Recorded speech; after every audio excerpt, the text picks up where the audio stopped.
Dream of the Red Chamber, also known as The Story of the Stone, is an 18th-century Chinese novel written by Cao Xueqin and widely regarded as one of the greatest works of world literature.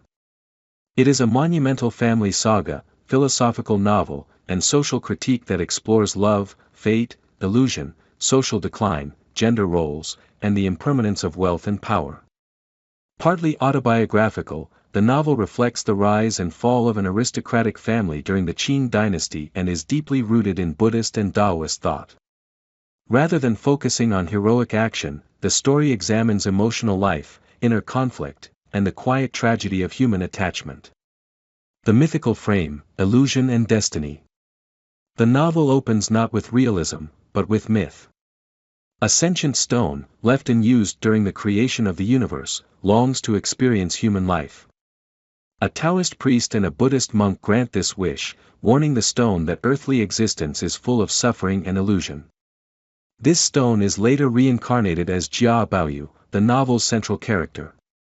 From the beginning, readers are reminded that the story is not just about people, it is about illusion, impermanence, and the painful beauty of desire. The Jia family, wealth and fragility. The narrative centers on the Jia family, an immensely wealthy aristocratic household with close ties to the imperial court. Outwardly, the family represents power, prestige, and refinement. Inwardly, it is already decaying under the weight of corruption, excess, and moral decline. The family estate is divided into inner quarters for women and outer quarters for men, reflecting strict social hierarchy. Despite the family's power, its future is unstable, something hinted at throughout the novel. Jia Baoyu, the reluctant heir. Jia Baoyu is born with a piece of jade in his mouth, marking him as spiritually significant. Unlike other boys of his class, Baoyu rejects Confucian ideals of ambition, scholarship, and official success. He dislikes rigid social expectations and feels more comfortable among women than men. Baoyu is sensitive, emotional, and introspective. He forms deep emotional bonds with the women of the household, whom he views as spiritually superior to men. His refusal to conform makes him both beloved and condemned. Lin Dayu, fragile love and emotional truth. One of the novel's most important characters is Lin Dayu, Baoyu's cousin and childhood companion. Dayu is intelligent, poetic, emotionally intense, and physically frail. Her love for Baoyu is deep but tinged with insecurity, jealousy, and fear of abandonment. Dayu represents emotional authenticity and spiritual depth. However, her sensitivity also makes her vulnerable in a world governed by social status and pragmatism. Her relationship with Baoyu is passionate but ultimately tragic. Shui Baochai, virtue and social ideal. In contrast stands Shui Baochai, another cousin and Baoyu's eventual wife. Baochai is calm, intelligent, graceful, and emotionally restrained. She embodies Confucian ideals of womanhood, obedience, moderation, and social harmony.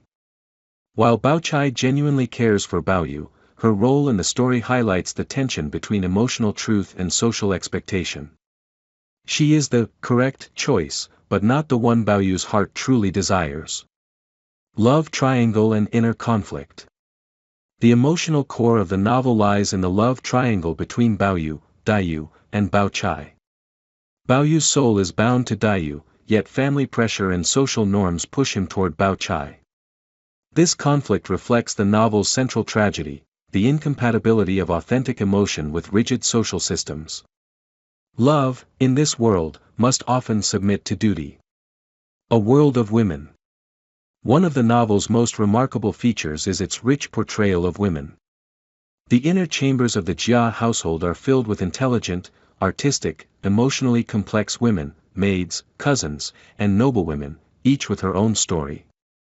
Cao Xueqin treats these women with extraordinary empathy and depth, presenting them as fully realized individuals rather than supporting characters. Many scholars consider the novel a tribute to feminine emotional intelligence in a male-dominated society. Decline of the Jia family. As the story progresses, the Jia family's wealth begins to crumble. Mismanagement, corruption, and political shifts expose the family's vulnerability. Servants are punished, estates are seized, and members are exiled or imprisoned. This slow collapse mirrors the Buddhist theme of impermanence. What once seemed eternal, wealth, beauty, status, proves fragile and fleeting. Tragedy and awakening. Lin Daiyu's health deteriorates as she learns that Baoyu is to marry Bao Chai. Overwhelmed by grief, she dies heartbroken. Baoyu, deceived into the marriage, is devastated when he learns the truth. This emotional breaking point marks Baoyu's spiritual awakening. Disillusioned with worldly life, success, and status, he abandons society and ultimately returns to the spiritual realm, fulfilling the destiny foretold in the novel's opening. Themes and philosophical depth. Dream of the Red Chamber is deeply philosophical. It explores illusion versus reality, desire as a source of suffering, the transience of life and beauty, conflict between emotion and social duty, critique of patriarchal and class systems. The novel blends Confucian ethics with Buddhist detachment and Taoist naturalism, creating a layered meditation on human existence. Literary legacy. The novel has inspired an entire academic field known as readology. Its influence on Chinese literature, culture, and identity is immense. With hundreds of characters, poems, and symbolic motifs, it rivals the greatest epics of world literature. Despite its cultural specificity, its emotional truths are universal, making it resonate with readers across time and cultures. Conclusion. Dream of the Red Chamber is not merely a story, it is a dreamlike reflection on life itself. Through love gained and lost, beauty faded, and families fallen, Cao Xueqin reminds us that attachment brings suffering, yet without love, life is empty. It is a novel that lingers long after the final page, inviting readers to question what is real, what is illusion, and what truly matters before the dream ends.